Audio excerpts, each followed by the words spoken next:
السلام عليكم أصحابتي سو هذا مقال كلمات ومقالكي لبعض رمضان روتين آه الحمد لله لبع شاتي maanta tii saddexaad ayaa noo bilaabantay halka maasha Allah bahasha taariikhdii ayaa number 2 ka taariikhdii noo ujeedaan shamca ayaa shishadan kadib casho yar oo waxaan rabaa inaan sameeyo bariis iyo hilib cabitaan yar salad yar bas wax badan ma rabo inaan sameeyo hilibkaas ayaan rabaa inaan xidhxidho fridge ayaan ku guri saddexdan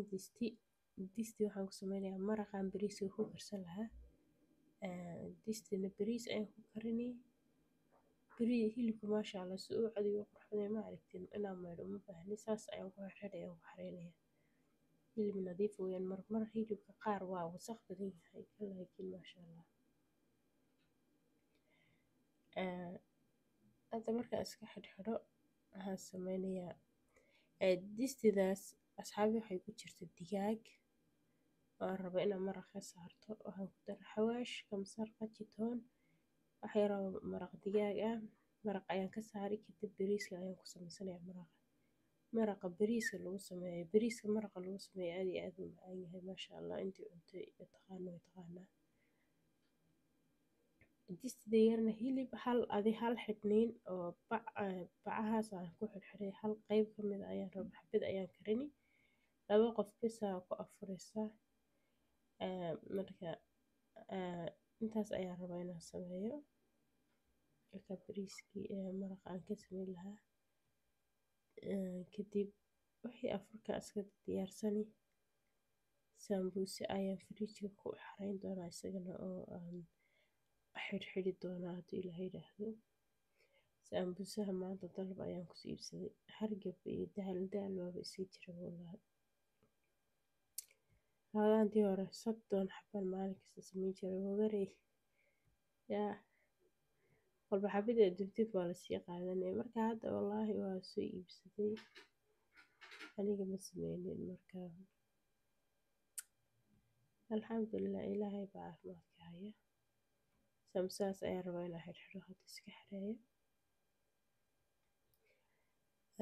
sidoo kale maanta shopping aadnay suuqa wax yar oo sharaxaad iyo waxbaan soo fiirfiirinayay sooksiyo iyo wax naga dhadhamaaday aan soo iibiyey wax yar oo adeega caanihii beebiyada wax kasta wallahi hadda nolosha maasha Allah qaali ay noqotay hilibkiya meeshaas ku ritay asxaabay waxaan rabaa saliid yar xawaash dabka u yara gaabinay huurkaas ayuu ku bislaanayaa ovenkii albaabkiisii baa iga jabay markaa waxaa oven gelinaya ma jirto beri hilibka ani badanaa ovenka ayaan ku jeclaa inaan geliyo markaan xawaajkii waxaas marmariyo ovenka ayaan jeclahay laakiin hadda halkaas aan ku shiilanaya ovenkii albaabkii yaa jabay ma aqaanin markaa haddana bariiskii ayaan rabaa inaan diyaarsado basashaas iyo xawaaj waxaan ku dari doonaa dhagayare hayl qorfe xawaaji kale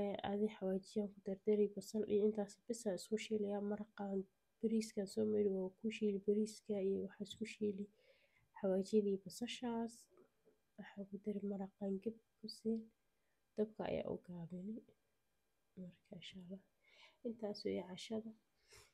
walaa casho basaan sameysano wax ka badan sameyn kara ma jirto mid kale waxa lama cuni karayo Ilaahay baa horta intaas basaan intaan ma arag miiska soo buuxiyo islaamiska sharax cuntada intaan israaf lahaa laba shay oo la cunay inaan kariyaa la ii qaatay Allah ka real life video realistic video ma idin soo duubay asxaabe realistic video iyo waxaa jira realistic video aan realistic ahayn marka waa realistic aad iyo aad idin salaamaya insha Allah cashada yar fudud ayaad la diyaarinaysiin ila socda ovenka laba mid ah haystaa kan sare ayaa waxaan gashtay chips marka bariis iyo hilib iyo chips yar iyo sabiib baan kaga daadin iyo cagaar marka intaas weeyaan bariiskuna cabitaankana oranjiga caadiga ah ayaan ku cabinaa markaas aad iyo aad u mahadsantihiin dhiirigelin wanaagsan ayaan insha Allah isku rajeynaynaa. Assalaamu calaykum.